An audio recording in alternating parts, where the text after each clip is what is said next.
성도들의 영적 전쟁, 제스펜 루이스와 이반 로버츠. 네, 이 책을 내용을 읽으면서 저도 하고 싶은 얘기를 좀 할까 합니다. 모든 종교의 진리는 사람을 자유롭게 하는 반면 거짓은 끈으로 묶는다. 또한 무지함도 사람을 묶는데 이는 사탄에게 입지를 주기 때문이다. 하나님의 자녀들이 어둠의 세력에 대해 무지함으로 마귀는 속이는 자로서의 임무를 쉽사리 수행해 올 수 있었다. 모든 사람은 온갖 진리에 대하여 열린 자세를 유지해야 하며 수많은 사람을 파괴하고 열방을 마귀의 속임수 가운데 있게 하는 잘못된 가르침을 피해야 한다. 네. 요 주제를 가지고 얘기한다면 이제 말씀과 은사로 얘기를 해보고 싶습니다. 그게 뭐냐면은, 말씀을 강조하는 분들은 은사를, 좀 부정적으로 얘기하는 분들이 많이 있습니다. 말씀이 기초가 되어야 되는 것은 맞습니다. 말씀이 기본이고, 말씀이 근본이어야 됩니다. 근데 그 말씀 속에서 은사가 드러날 수 있도록 해야 되는데, 은사에 대해서 얘기하면서 열매가 중요하다. 열매를 보면 알 수 있다. 이렇게 얘기를 하거든요. 그래서 이제 과거에 이제 은사를 가진 사람들의 어떤 부정적인 면을 가지고 이제 말을 하는 거죠. 뭐 병에 걸렸거나 뭐 병으로 죽었다. 그리고 뭐 돈 문제가 있다, 여자 문제가 있다. 뭐 그런 얘기들을 하는 거죠. 그리고 이제 뭐 은사가 없어도 교회가 성장할 수 있다. 뭐 이런 얘기들. 그런 얘기들 하는데, 이게 열매라고 얘기하는데, 그 말씀을 강조하는 분들도 똑같이 열매를 봐야 된다고 생각하거든요. 다른 얘기로 뭐라고 볼 수 있냐면은 뭐 재정 문제, 그리고 뭐 자녀에게 세습한다든가, 그리고 명예를 탐한다든가, 그리고 정치권과 결탁해서 온갖 혜택을 받는다든가, 그런 것들도 열매에 해당되지 않겠어요? 그러므로 말씀을 이제 중요시하거나 은사를 중요시하거나 두 부류 다 열매를 봐야 되겠죠. 근데 성경에서는 이 열매, 그 성령의 열매가 있잖아요. 성령의 열매가 있는데, 말씀 사역자들이 이제 얘기할 때 이제 성령의 열매를 맺어야 된다 이렇게 말하는데, 사실은 은사를 성령의 꽃이라 그러거든요. 그런데 꽃 없는 열매가 있을까 그런 생각이 들어요. 그래서 여기서 말하는 이제 은사 같은 경우는 이제 뭐 돌봄의 은사, 뭐 그런 구제의 은사 이런 쪽보다는 어떤 병고침이나 신유에 대한 얘기에 대해서 좀 부정적으로 얘기를 하는 거죠. 요즘 들어서는 또 뭐 그 신사도 운동에 대해서 이제 얘기를 하고 그러는데, 이 은사자들이 거의 뭐 신사도 운동에 가담하는 사람들처럼 이제 다들 좀 그렇게 매장하는 분위기인데, 말씀과 은사의 두 부분이 다 좀 더 탁월해야 되지 않을까. 그래서 저는 이제 말씀을 강조하시는 분들은 이제 원어도 보고 배경도 보고 뭐 성경을 깊이 아는 분들은 이제 은사가 잘 안 나타나요. 그래서 어떻게 보면은 그쪽에 계신 분들은 은사에 대해서 좀 무지하고, 은사에 대해서 이제 좀 타고나시고 이런 분들은 은사를 좀 강조하시는 분들은 말씀이 또 취약한 게 또 있습니다. 그래서 그런 부분에서는 무지하다 이렇게 볼 수가 있겠죠. 그래서 이 두 가지가 함께 가야 된다고 보고요. 예수님께서 또한 그 십자가에 못 박히시기 위해서 예루살렘으로 들어가셨잖아요. 그럴 때 제자들이 야, 예루살렘 가면 누가 예수님 좌우편에 앉을 것이냐 그거 갖고 싸웠거든요. 그러니까 예수님이 이제 죽기 직전까지 제자들은 싸웠다는 얘기예요, 사실은.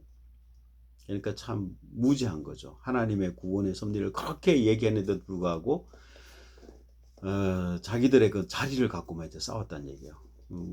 그런 얘기는 이제 그 무지하다는 것을 보여주는 거죠. 그래서 이런 제자들의 어떤 다툼이 있었는데, 예수님이 재림하실 때까지 아마 이런 다툼은 계속되지 않을까 그런 생각이 듭니다. 이미 예수님의 제자인데도 불구하고 성령으로 거듭나지 않은 성령 충만하지 못한 상태는 서로 남을 비난할 것 같습니다. 예수님 말씀대로 남을 나보다 낫게 여기는 마음이 필요하지 않을까 그런 생각이 듭니다. 책 내용입니다. 속이는 영들은 특별히 교회를 공격함. 네. 우리 신자를 공격하는 거죠. 여기도 교회고 또 모임 공동체도 교회입니다. 그래서 속이는 영들은 교회를 공격한다. 어떻게 하냐? 사탄은 영적인 계시의 가르침에 개방된 모든 이들을 속이기 위해 가르치는 영들의 군단을 보내며 그럼으로써 그들을 부재 중에 하나님께 대한 온전한 충성에서 멀어지게 한다. 그래서 네. 모든 초자연적인 것을 하나님께 속한 것으로 여겨 선뜻 받아들이며 또한 초자연적인 체험들을 모두 거룩한 것으로 여겨 무분별하게 받아들인다. 네. 이 책에 나오는 내용이 뭐냐면은 이제 말씀을 강조하는 분들을 위한 책이 아니라 은사를 받았다. 또 은사 사역을 한다. 그 당시에 어떤 그런 영적인 부흥을 받아들인 사람들 가운데에 부작용이 나타나는 것을 보고 그 사람들을 경계하기 위해서 쓴 책입니다. 많은 사람들이 그리스도가 전파되었다면 마귀의 존재를 드러내는 일이나 그를 직접 대항하는 일은 불필요하다고 말한다. 뭐 이것도 마찬가지죠. 요즘 뭐 축사 사역을 할 때 그 뭐 취조하느냐, 불러내느냐, 뭐 그런 부류가 있고요. 또 한 부류는 불러낼 필요 없다, 그냥 쫓아라 그런 부류가 있습니다. 이제 그런 부분에 대해서 이제 얘기를 하는 거죠. 그리고 이미 사탄의 악한 세력이 하나님의 자녀들 가운데 들어가 활동하는 현상이 일어난다. 그 얘기는 뭐냐면은 은사를 가진 사람들 가운데 이제 그 우리가 흔하게 뭐 얘기할 때 양신 역사라고 그러는데 충분하게 그러니까 어떤 의미에서는 이제 하나님 앞에 온전히 쓰임 받는다고 말하지만은 거기에 이제 악한 영들의 개입을 허락하고 또 신비한 것에 대한 성경에 이제 신비한 일들이 많이 있지만은 야 이게 이런 신비한데 하나님께 속했고 이거는 신비한데 그렇지 않다 이런 기준을 누가 정해준 사람이 없거든요. 예, 각자가 속에는 옳은 대로 그렇게 또 한단 말이에요. 그러니까 그런 부분에 대해서는 이제 어떤 영적인 부흥을 경험한 이 선배들이 후보들을 위해서 얘기를 한 겁니다. 믿는 이가 진리를 위해 싸우고 있다고 생각하는 그때 실상은 악한 영들을 위하여 싸우고 변호하고 방어할 수 있는데 그것은 자신이 그렇게 하는 것이 하나님과 그분의 역사를 변호하는 것이라고 믿기 때문이다. 네. 그러니까 은사가 나타날 때 내가 하는 일이 하나님께서 기뻐하시는 일이다. 그 확신 가운데 있다. 그런데 사실은 이제 마귀의 역사일 수 있다. 이렇게 보는 겁니다. 네. 은사뿐만 아니죠. 교회 안에서도 벌어지고 있는 일들이 있는데 최근에 이제 지금도 벌어지고 있는 현상입니다. 지금도 일어나고 있는 건데 어떤 교회가 있어요. 교회에 원로 목사님이 계시는 거야. 그래서 우리가 원로 목사님 대우를 하잖아요. 경제적으로. 그런데 이제 지금 현직 담임 목사님도 한 18년이 됐어요. 그래서 그 19년이 넘어가는 겁니다.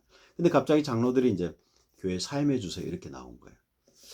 그래서 아마도 이제 그 교회가 이제 부담을 느낀 것 같아요. 원로 목사님 아직 살아 계시는데 또 이분이 또 은퇴할 때가 되면은 또 원로 목사님 두 분이나 모시는 거잖아요. 그럼 교회에서는 재정적으로 좀 이렇게 좀 압박을 받는 거죠. 그래서 장로들이 선택한 지혜는 뭐냐면은 원로 목사를 한 명만 두는 것이 좋겠다. 그렇게 결론이 난 것 같습니다. 네, 뭐 속사정은 잘 모르겠어요.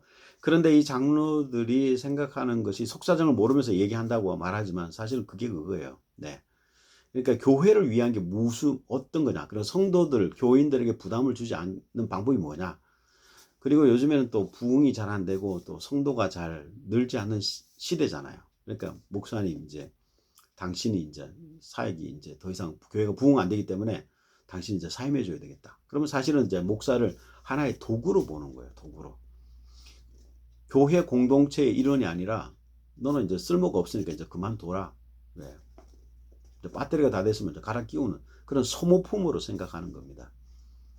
18년을 가져가 함께 했는데 이제 장로들이 그렇게 뭐 사임하라 이렇게 얘기하는 거죠.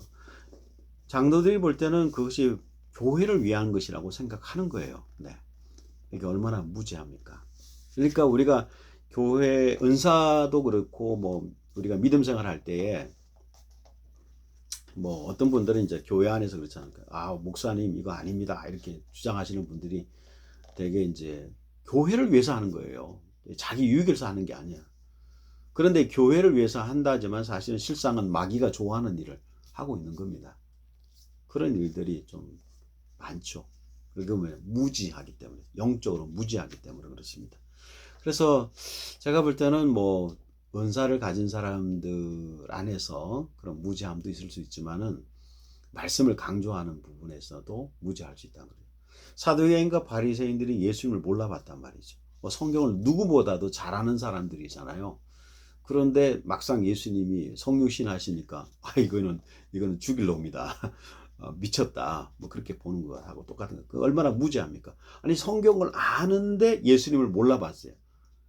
구약에서 그렇게 예수님에 대해서 자세히 설명했는데도 막상 딱 그분이 나타나니까 몰라봤단 말이죠. 얼마나 무지합니까? 예수님이 십자가에 이제 달려서 이제 죽으셔야 되는데 제자들이 예수님 앞에서 누가 예수님 좌우편에 앉을 것이냐 그걸 싸우고 있었단 말이죠. 얼마나 무식해요.